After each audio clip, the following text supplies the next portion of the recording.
vision, or have another print disability, which makes reading, holding a book, or turning a page difficult or impossible.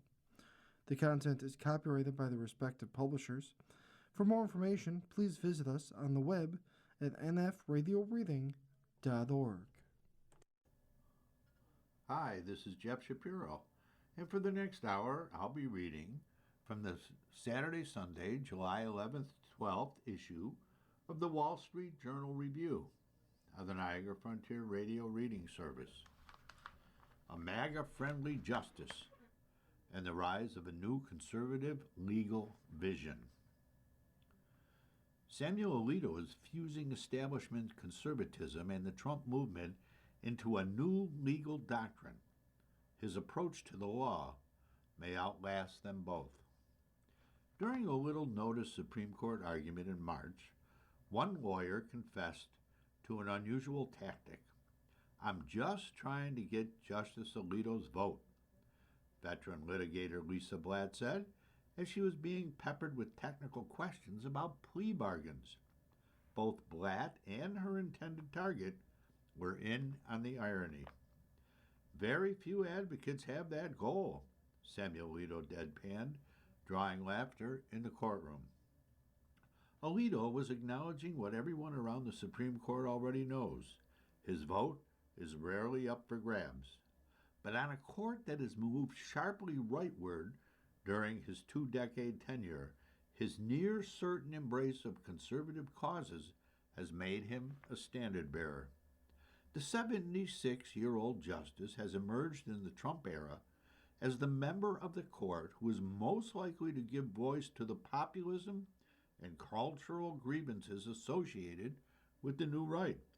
And though people in his inner circle chafe at the notion that he is aligned with President Trump's movement, he has become the justice most likely to provide a legal rationale for the president's most ambitious policy goals. In 100 cases over the past decade involving a major Trump administration policy position, or in which Trump himself was a party, Alito's votes aligned with Trump 89% of the time, the highest rate of any justice, according to a Wall Street Journal analysis. When the sample is expanded to include all cases in which the first or second Trump administrations presented arguments, a universe of more than 300 argued cases and emergency appeals, Alito sided with Trump 79% of the time, also the highest rate on the court. Alito didn't respond to a request for comment. "I think there's a MAGA dimension to some of these opinions and votes that is not simply conservative traditionalism or restoration of the culture, let alone legal methodology," said Neil Siegel, a law professor emeritus at Duke University. "I think it's more focused on Trump. Alito cannot seem to vote against anything that the administration does. That's not true of any of Trump's own appointees or the Chief Justice." But Alito isn't merely a favored legal mind of MAGA world. More than any other judge, he has managed to merge pro-Trump, anti-establishment forces with the more traditional wing of legal conservatism, long dominated by groups such as the Federalist Society. In so doing, he is quietly charting the future of a conservative legal movement that is facing an identity crisis. His provocative approach, which he terms practical originalism, may also add legal ballast and intellectual heft to the future of the MAGA agenda after Trump is gone. Alito's own future is harder to predict. For months, rumors have swirled that he may be poised to retire, but conservatives are split over whether he should. Trump, uncharacteristically, has said he wants Alito to stay, and Alito has signaled that, at least for now, he isn't going anywhere. "God has gifted this man, Justice Alito," said Senator Mike Lee, Republican from Utah, who served as a law clerk for Alito during the justice's first full term on the Supreme Court and is a prominent within MAGA. He is the Mozart, the Michelangelo, and the Einstein rolled into one. When President George W. Bush nominated Alito to the Supreme Court in 2005, he was the epitome of a conventional conservative judge, a former prosecutor who had served in the military and the Reagan Justice Department. He immediately reshaped the court's ideological balance by replacing Sandra Day O'Connor, the ultimate swing justice, who had cast the deciding vote to preserve abortion rights, affirmative action, and campaign finance regulations. In the ensuing 2 decades, Alito helped overturn all of those precedents and even more. And since Trump cemented a 6-3 conservative majority on the court in 2020, Alito has come into his own, more frequently writing the majority opinions in significant politically polarizing cases. His legacy-defining achievement came in 2022, when he wrote the opinion that overturned Roe v. Wade and eliminated the constitutional right to abortion.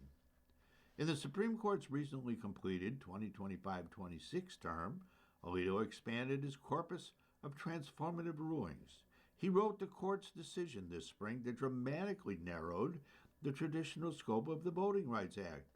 And on a single morning last month, he handed down 3 consequential rulings in quick succession, 2 that affirmed the president's immigration crackdown, and 1 that expanded gun rights on private property.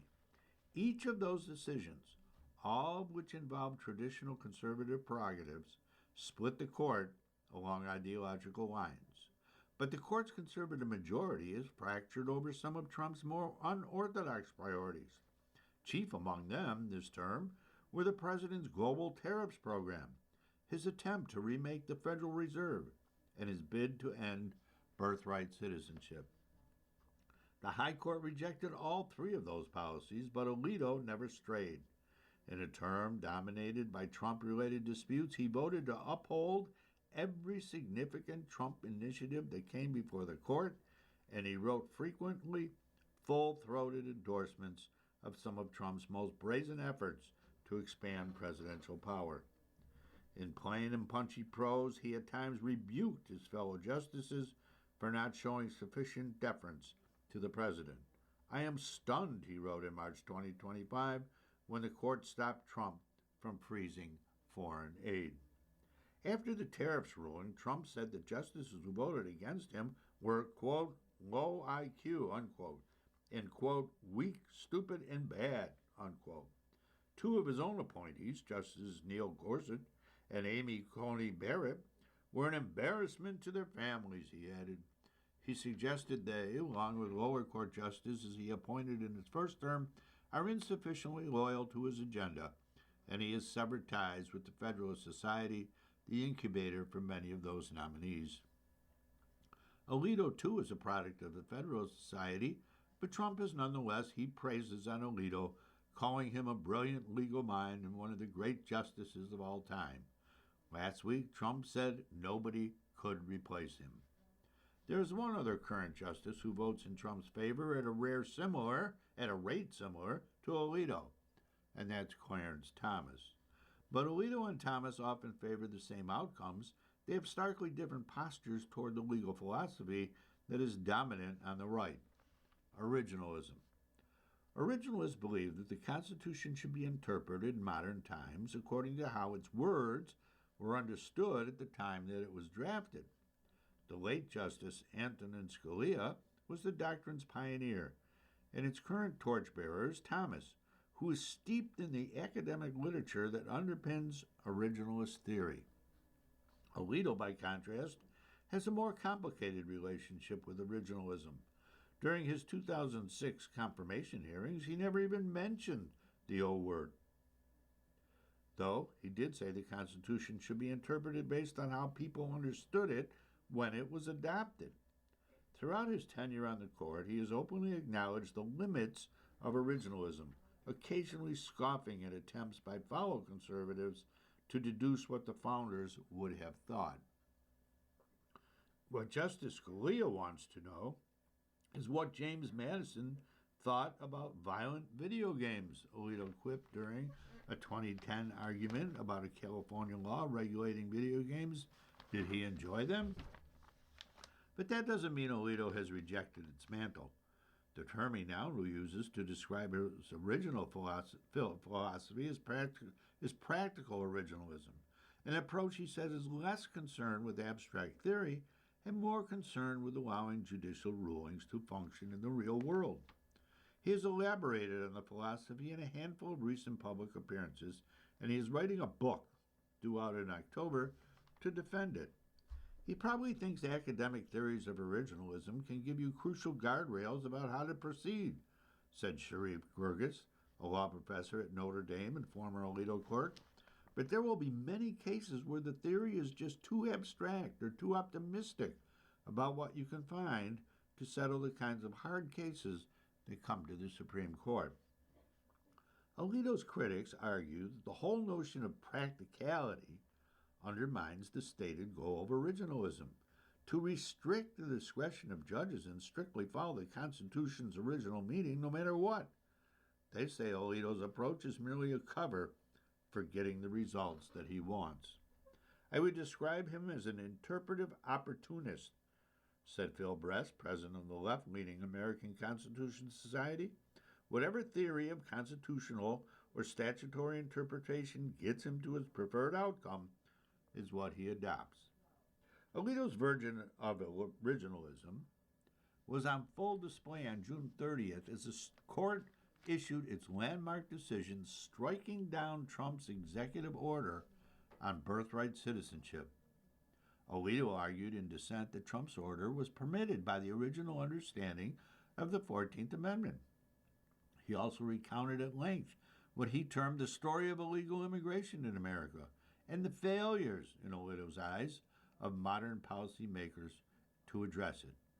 Echoing the language of the Trump administration, he referenced birth tourists, bemoaned sanctuary cities, and said the majority's ruling would produce grotesque results. While foreigners who wish to immigrate lawfully must sometimes wait for many years, a child born here to a birth tourist is automatically a citizen, Alito wrote. Thomas wrote a dissent in the birthright citizenship case too, but it was more academic, replete with arcane archival material about the history of birthright citizenship and the 14th Amendment. Alito's less doctrinaire approach and his eagerness to engage with real-world applications is more appealing to those seeking a legal underpinning for priorities like immigration and enforcement, gun rights, and muscular presidential power. Perhaps surprisingly, Alito, at his core, is a shy person. His friends and former clerks describe him as a quiet workaholic who tends to defer to others' peoples in one-on-one conversations. He is said to hate imposing any assignments on his clerks that would require them to work on weekends. He's proof that the introverts sometimes can make it on top, said Aaron Nielsen, a law professor at the University of Texas at Austin who clerked for Alito. Yet from the bench, his questions can be blunt, withering, and even sarcastic. When he doesn't like a lawyer's answer, or when he disagrees with a comment from one of the court's liberal justices, he has been known to grimace. Off the bench, he can occasionally provoke in ways that most of his colleagues do not, whether he's accusing liberals of jeopardizing religious freedom and free speech, as he did in a Federalist Society speech in 2020, or poking fun at foreign leaders who had criticized the decision overturning Roe v. Wade, which he did at a palace in Rome in 2022. Earlier this year, he marked his 20th anniversary as a justice. Some conservatives, despite their adoration for Alito, told the Journal that they would like to see him step aside while Republicans hold both the White House and the Senate. Alito's inner circle has tried to tamp down the speculation.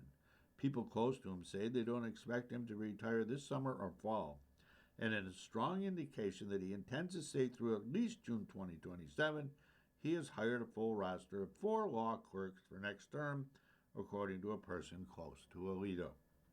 At the same time, he stays attuned to the political calendar. Some people close to him said they wouldn't be shocked if his plans change if a Democratic wave appears inevitable this fall, since a Democratic-controlled Senate would almost certainly block any Trump nominee. Alito bristles at the retirement speculation. Some of the people close to him say he believes he has more to offer before he leaves. You're listening to a reading of articles and features from the Wall Street Journal Review and the Niagara Frontier Radio Reading Service. One of his signature issues is religion. Alito, who has spoken about the importance of his Catholic faith, has long favored religious plaintiffs who claim discrimination or seek faith-based exemptions from the law.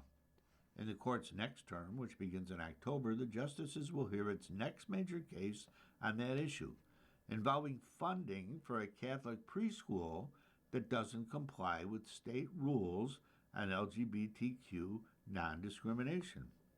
Also likely waiting in the wings is a case about whether Texas can constitutionally require the display of the Ten Commandments in every public school classroom. Another key area is gun rights. Alito has written two significant opinions expanding the Second Amendment, one in 2010 and one just last month. And it's an area where his supporters say his practical originalism shines. Next term, the court is slated to take up the question of whether the Second Amendment guarantees the right to own AR-15s and other semi-automatic rifles. And then there's abortion. In Dobbs v. Jackson Women's Health Organization, the decision overturning Roe, Alito wrote that the court was returning the abortion debate to the states. But 4 years later, it is increasingly clear that the Supreme Court will continue to play a decisive role. In May, a majority of the court temporarily maintained federal rules that allow doctors to have the abortion pill mifepristone mailed to patients without an in-person visit. Alito vociferously dissented, accusing medical providers and abortion rights groups of effectively sabotaging the Dobbs ruling by mailing the pills to women in states with abortion bans. He chided Democratic-run states for passing shield laws to protect these perpetrators. He blamed the Biden administration for seeking to preserve abortion access after Dobbs, and he used the word scheme 5 times in his 6-page dissent. What is at stake is the perpetration of a scheme to undermine our decision in Dobbs, Alito wrote. That sort of language is precisely what liberal critics said that they find alienating.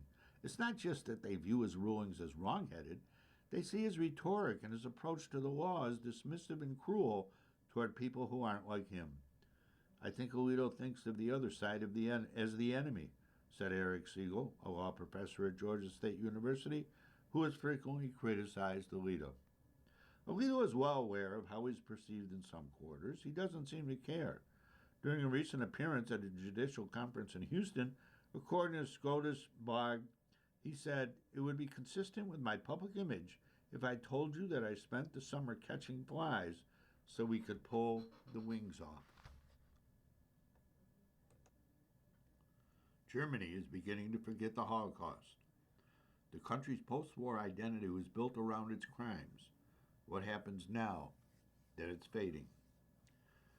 For Rudiger Malo, the first sign that Germans were starting to fundamentally alter the meaning of the Holocaust was when they started using it as a metaphor. It started during the COVID-19 pandemic, when opponents of social distancing measures began comparing them to the actions of the Gestapo. This kind of talk may be relatively common in places like the U.S., but it was new in Germany, where trivializing the Holocaust can land you in court. Did this mean that the Holocaust was being forgotten? Not exactly, said Malo, a German who represents the Jewish Claims Conference in the country. It's more that what the Holocaust represents for people is changing. Holocaust survivors who served as a living testament to the country's crimes are almost gone. By 2040, the number will have dropped to just about 21,300, a 90% fall from today, according to an estimate by the Jewish Claims Conference, which distributes German compensation payments to Holocaust survivors. Additionally, 38.1% of respondents in a study published last year by Bielefeld University said it was time to, quote, close the book on the era of National Socialism, unquote.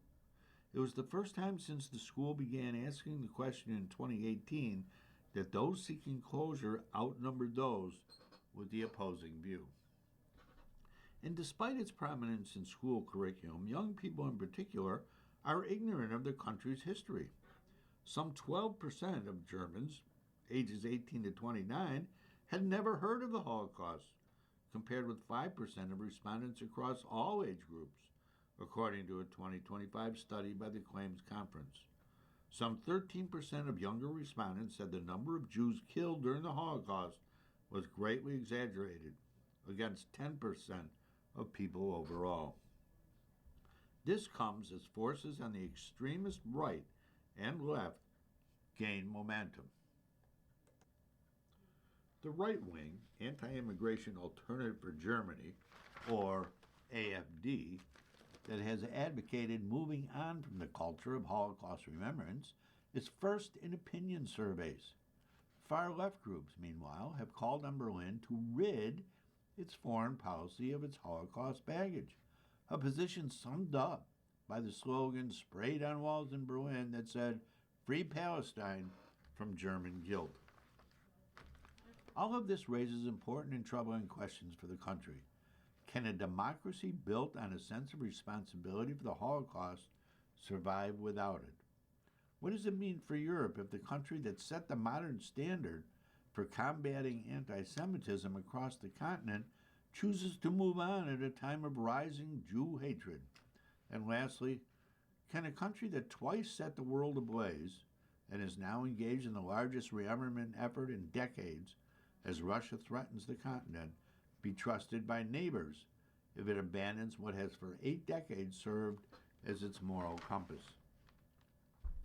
Out of the ashes of the Holocaust, Germany enshrined 3 core principles, says Liana Fix, Senior Fellow for Europe at the Council of Foreign Relations: never again war, never again Auschwitz, and never again alone. While France and the U.S. invoked the Enlightenment in their founding principles and constitutions, Germany built its post-war institutions on the memory of the Shoah. As Eternity Clause prevents key articles of its constitution protecting human dignity, democracy, and the rule of law from being amended. The Nazis' rise to power informs hundreds of statutes and constitutional provisions since the late 40s, banning Nazi slogans, removing Parliament's right to dissolve itself to prevent Weimar-era instability, and forbidding political interference in the media, the arts, research, and science. And the Holocaust became central to the school curriculum, in some cases including mandatory trips to concentration camps. Starting in the 1960s, a consensus was formed around the singular and specific horror of the Holocaust, its industrialized scale, its bureaucratic organization, and the totality of its focus on exterminating every member of the group. The memory activists, as they came to be known, came 20 years later, a grassroots movement of amateur historians, mostly non-Jews, born after the war.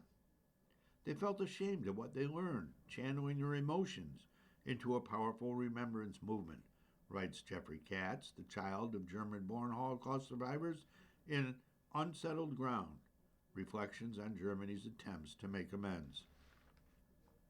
Many young people in Germany are missing that personal connection. By 2024, some 40% of residents ages 15 to 24 were either migrants or had parents who immigrated to Germany, according to government data. For those under 15, the proportion was 43%. While there's little research about how they perceive the Holocaust, a 2010 poll for the Die Zeit Weekly showed that 68% of Turkish migrants in Germany said they knew either little or almost nothing about it. And opportunities for students to hear direct accounts from survivors are becoming few and far between as that generation dies out. Margot Friedlander, one of Germany's most prominent survivors, died last year at the age of 103. This fading memory disturbs Dervis Hizrachi, a former teacher and the head of the KIGA, a Berlin organization against anti Semitism. Hizrachi, a German Muslim with Turkish parents, says reclaiming that personal connection is key to preserving the memory. He himself became inspired to do this work after September 11th, when he was confronted by a teacher and asked to justify how other Muslims could have committed such an atrocity. Now he travels to schools all over Germany to talk to teens of diverse backgrounds about the history. You can take kids by the hand and get them all the way to caring deeply about the Holocaust, he said. You just need to make the connection to them. Only then will they open the door. Universalizing the Holocaust, however, has drawn criticism from those who maintain that it was a specific event with specific lessons and that efforts to expand its meaning into a broader definition of human rights has led to distortion given the difference in scale.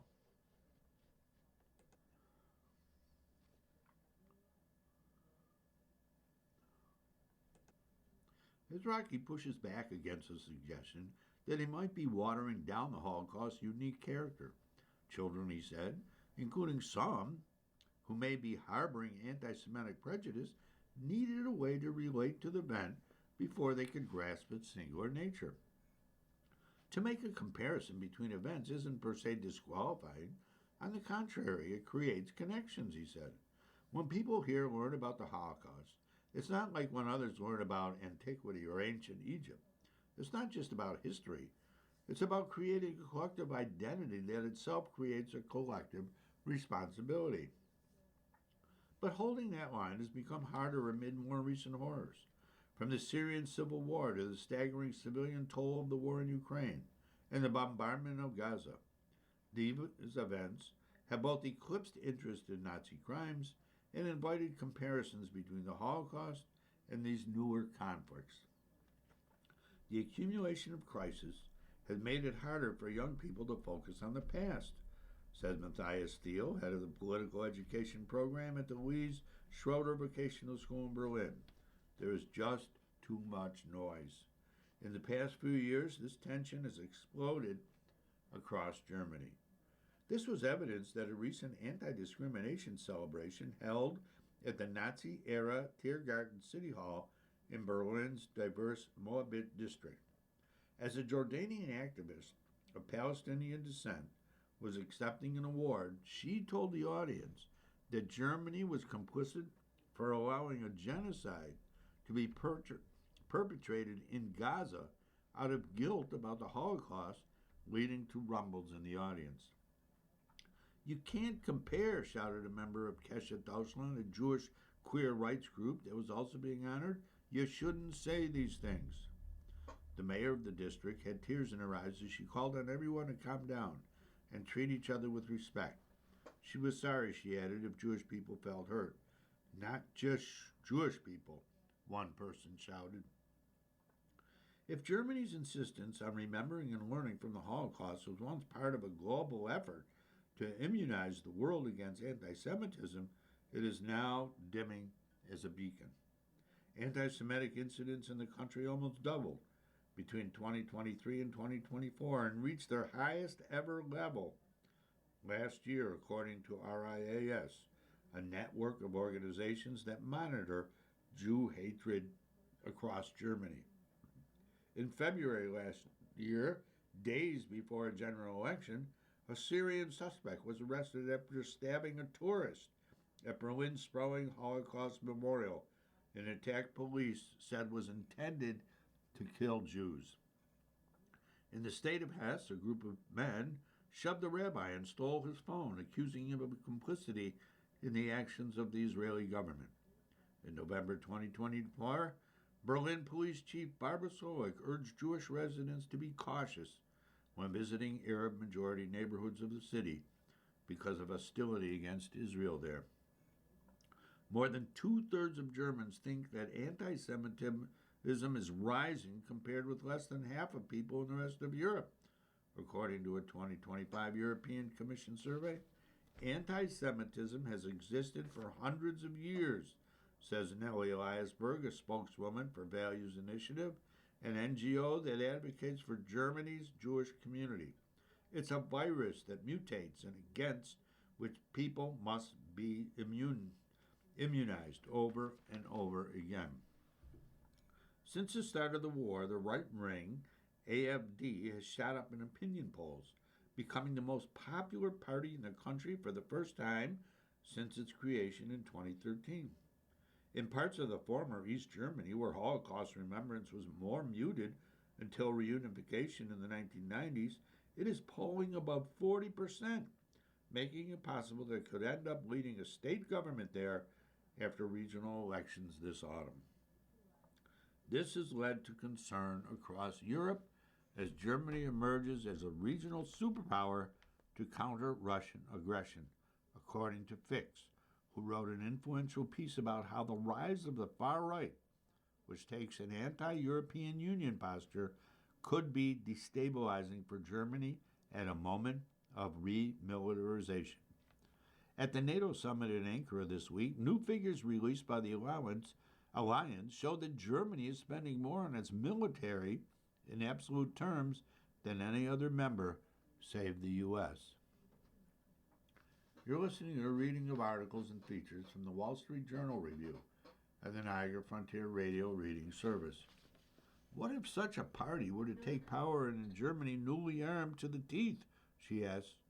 What would its attitude be toward neighbors, toward the U.S., or toward Israel? Among AFD's distinctions, it is the only established political group to call for a change in how Germany remembers the Holocaust, raising the question of how it views its moral responsibility. Even if you think that only half of the 26 to 28% of the people who support them don't feel they need to honor the Holocaust, she says in an interview, that is still a big number.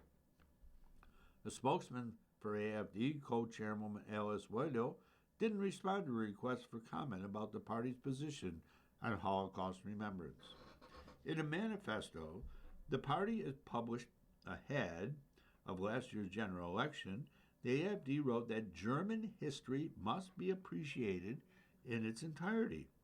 The official culture of remembrance must not focus only on the low points of our history. It must also keep the highlights in view.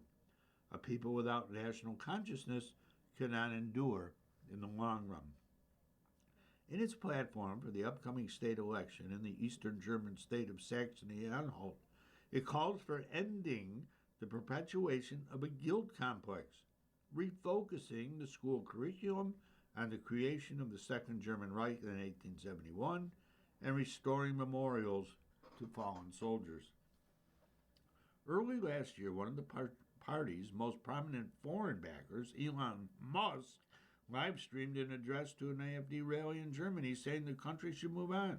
I think there's frankly too much of a focus on past guilt, and we need to move beyond that, he told them. This troubled Danny Dayan, the chairman of Yad Vashem, who watched the footage on Musk's platform X.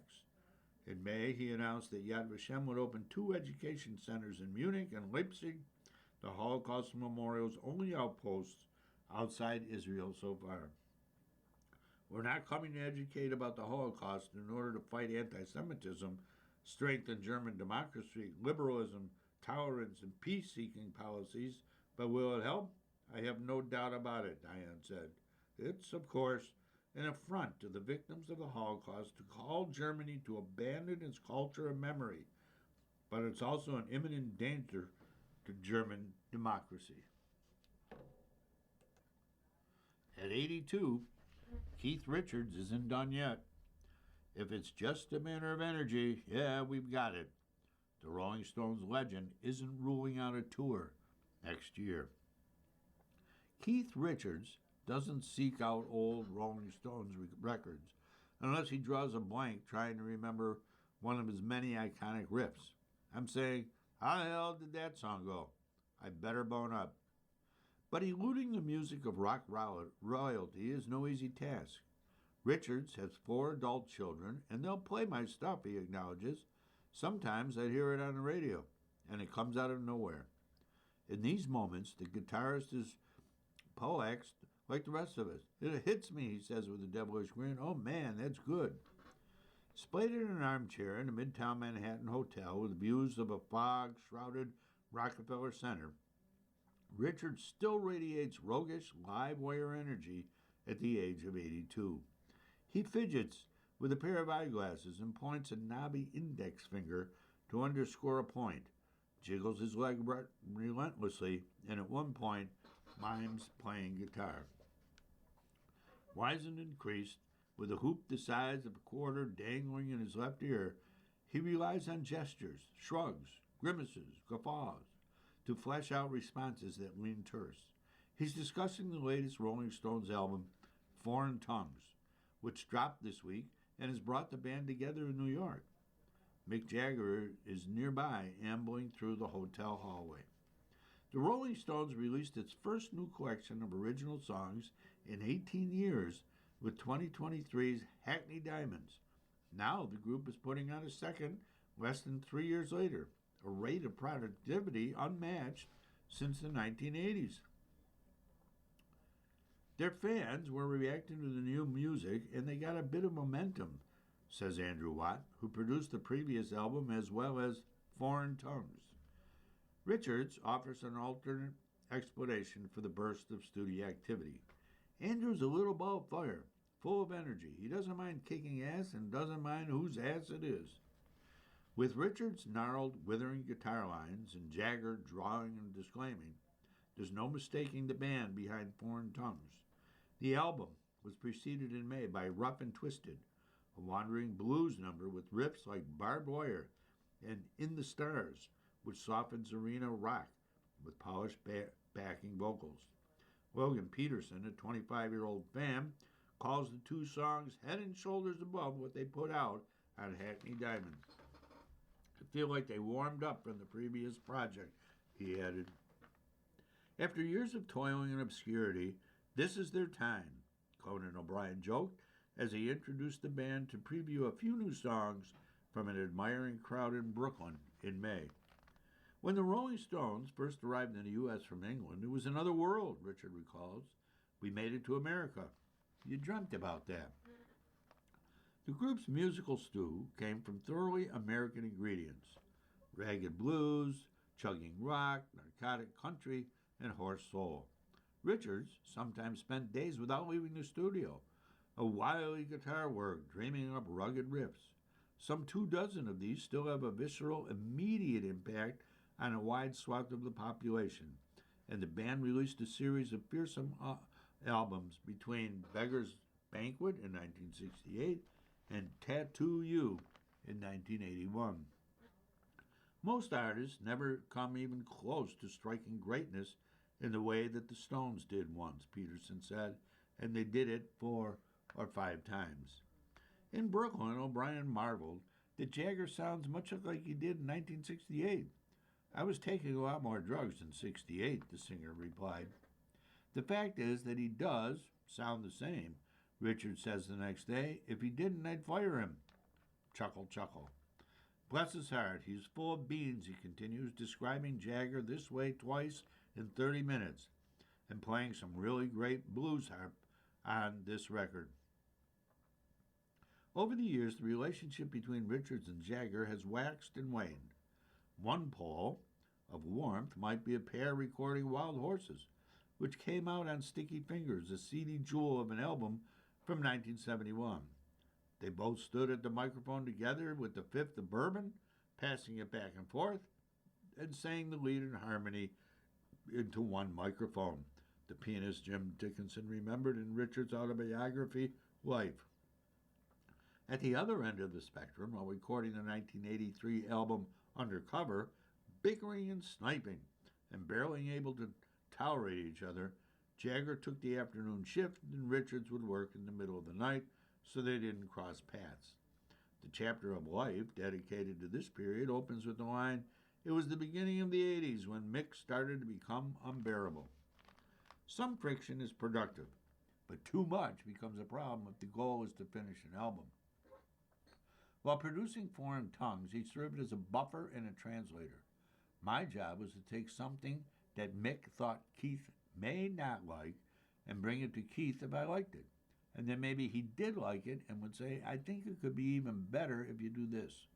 It wasn't always sunshine and roses. If you get your effing head chopped off sometimes. But then you screw it back on and you get up and you go for another round, Watt says. Today, Richards praises him for getting the hang of working between Mick and me.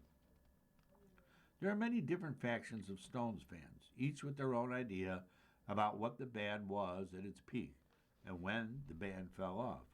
I don't like the production on the new Stones record is something people have been saying for 50 years, said Christian Bonner, co-host of Under the Radar, a Rolling Stones podcast.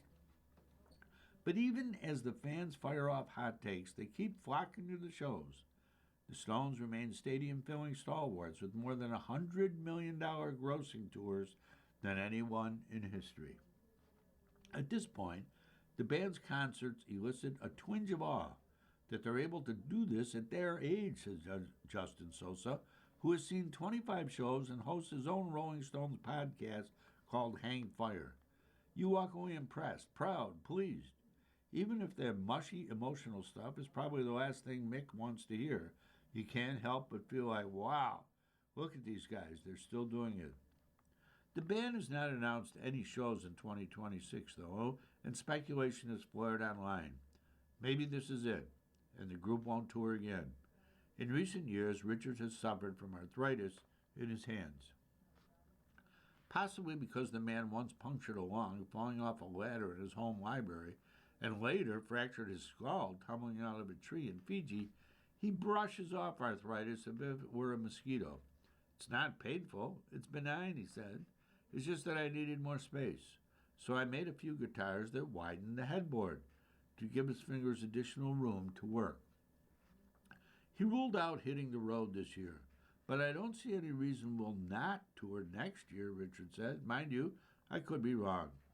He's floated the idea of trying a residency instead of a multi-city extravaganza. If it's just a matter of energy, yeah, we've got it, he adds. It's conserve and then open up the valves again. Learn how to hold yourself in reserve a little bit and play around with energy, rather than just smash into it. The new Little House series bonds mothers and daughters.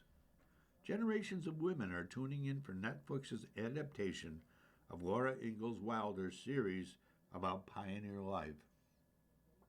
Some families pass down lifelong loyalty to the Yankees or their alma mater. In the Yecke family, it's Little House on the Prairie. 3 generations of Yecke women have shared a love of Laura Ingalls Wilder's semi-autobiographical books about American pioneer life.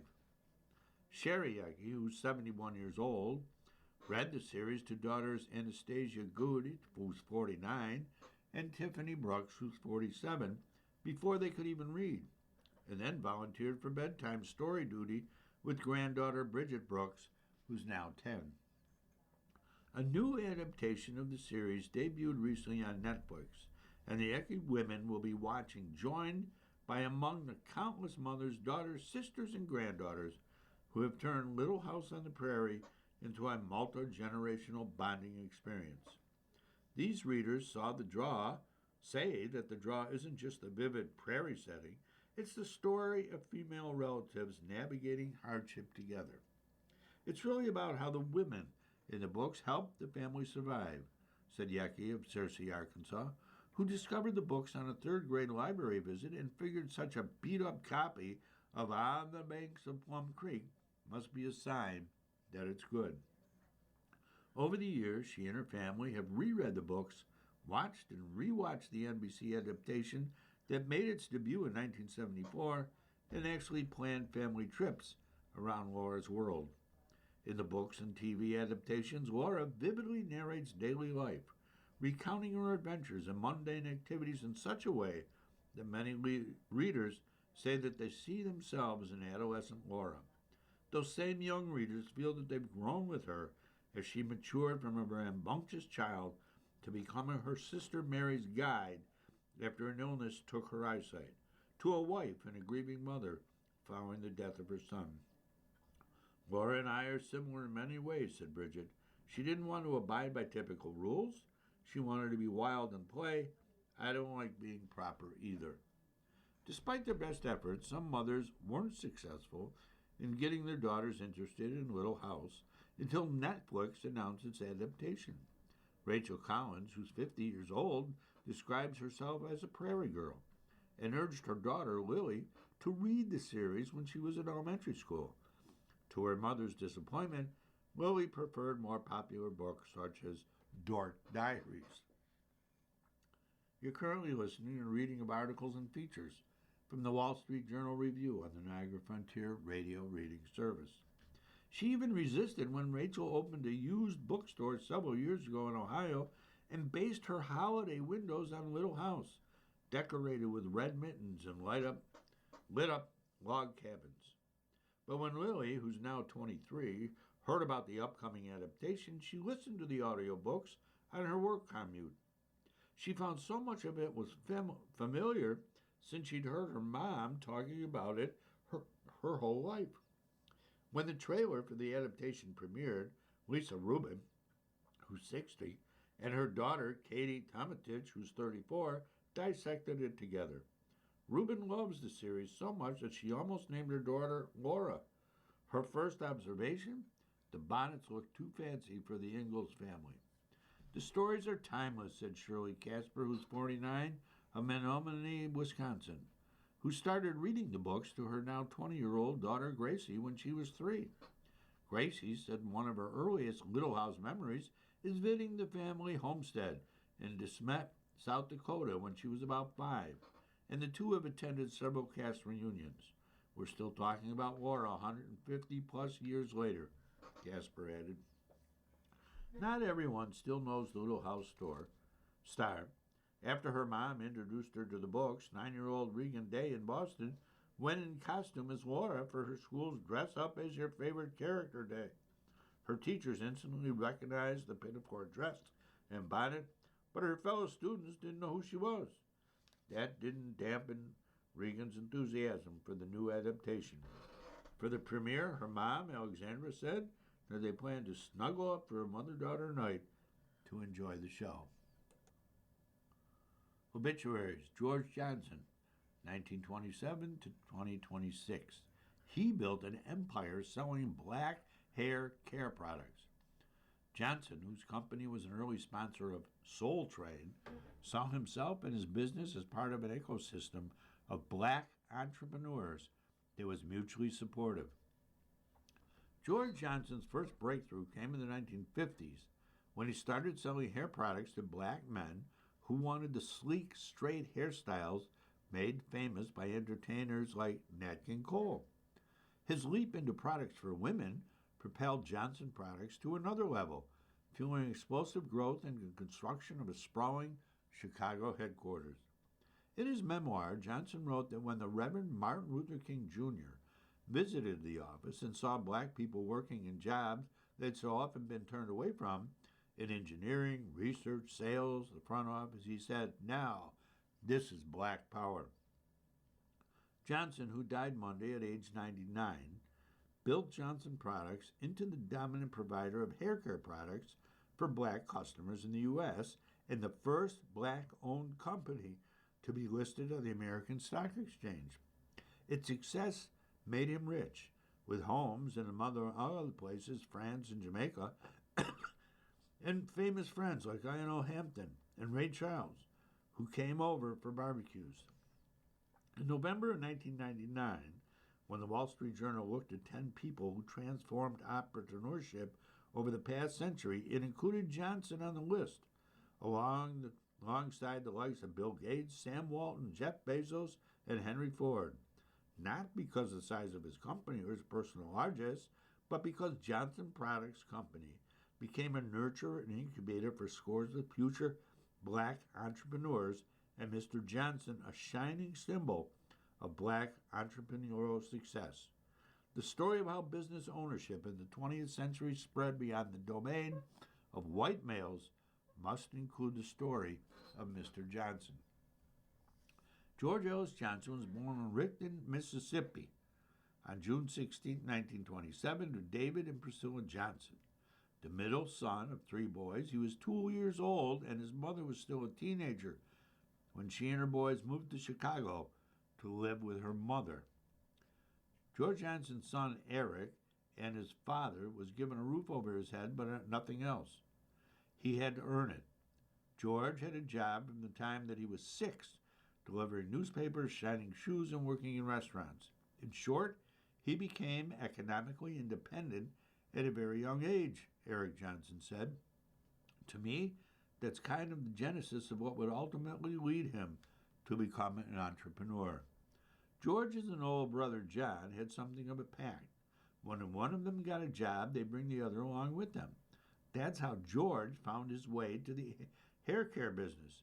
He dropped out of high school to follow John to a job at a cosmetics company, Fuller Products. Johnson and his wife Joan went into business with a local barber in 1954 to make and sell a product that they developed called Ultra Wave, which made it easier for men to straighten their hair and style it. The partnership with the barber was short-lived, however, and when Johnson went to a bank to try to borrow $250 to start a company, he was turned down. When he went to another branch of the same bank and asked to borrow $250 to take his wife on vacation, he was approved. Johnson saw himself and his business as part of an ecosystem of black entrepreneurs that was mutually supportive. Eric Johnson said this ethos had its root in his child in segregated Chicago, where George grew up and where black-owned businesses worked with one another. One firm's success fed the others. He hired and trained black men and women around the country on how to sell his products. He worked with black-owned ad agencies and law firms. He co-founded the black-owned Independence Bank of Chicago to give other black entrepreneurs a shot at capital. And when John W. Rogers Jr., the stepson of Johnson's early lawyer, created Ariel Investments, the first black-owned mutual fund company in the U.S., Johnson became an early client. His money and endorsement helped Rogers build his firm.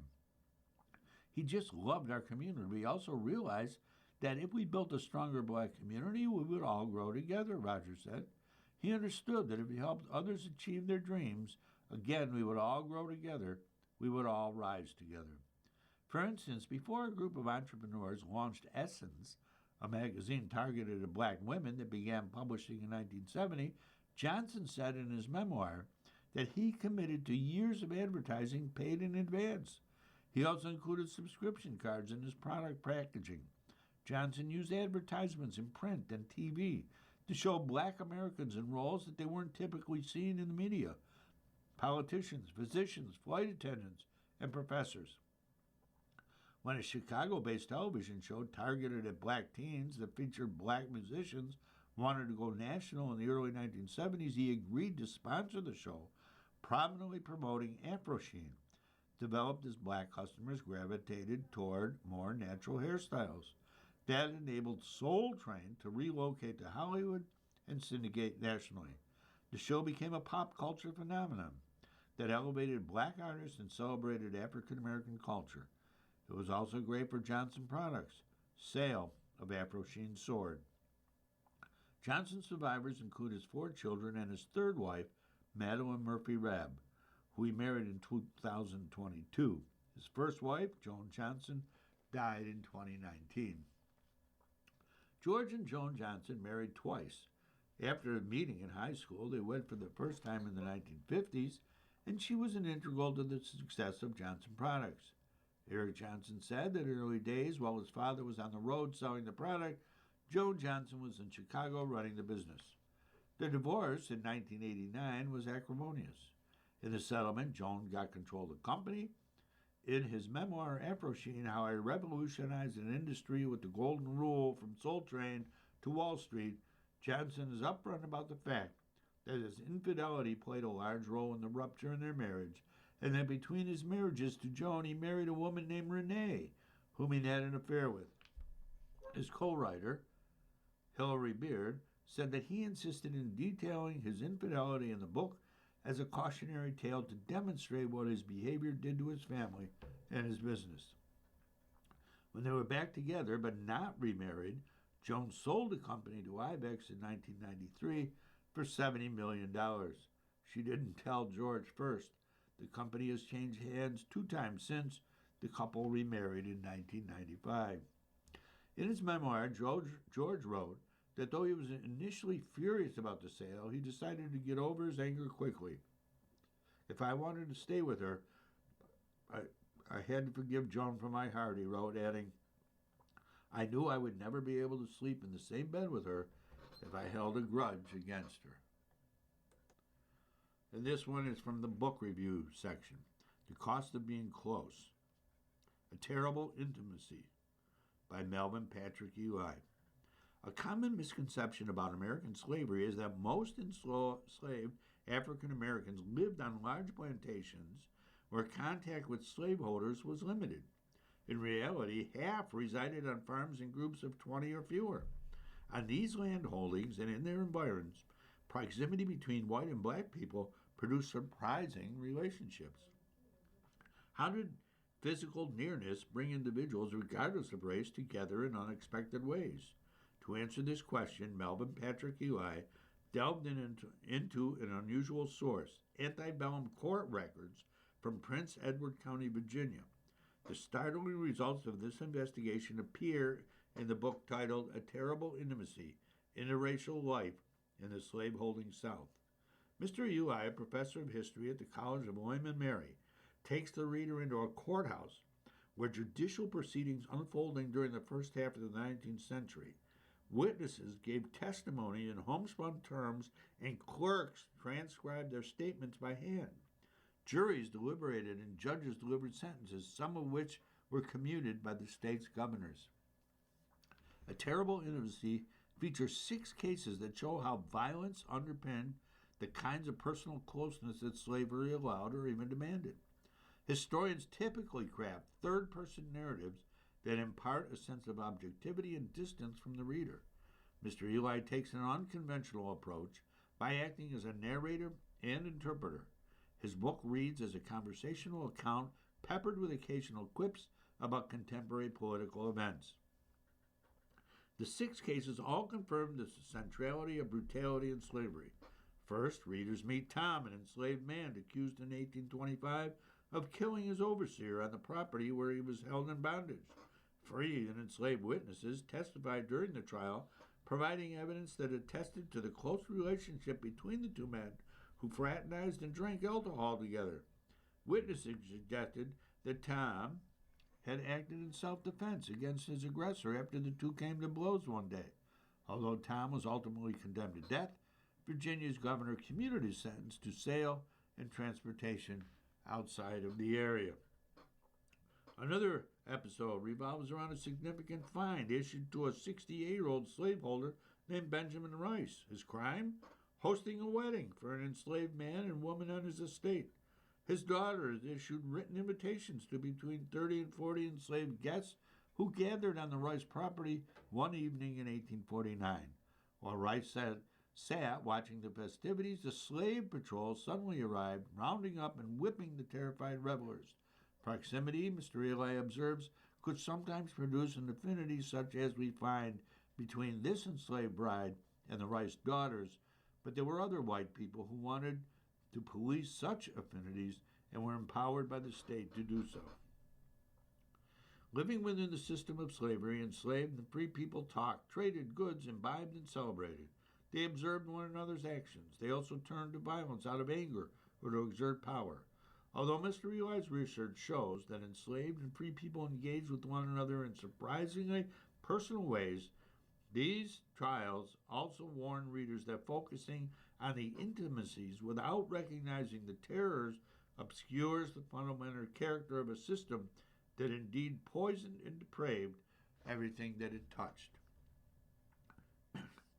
You've been listening to a reading of articles and features from the July 11-12 issue of the Wall Street Journal Review.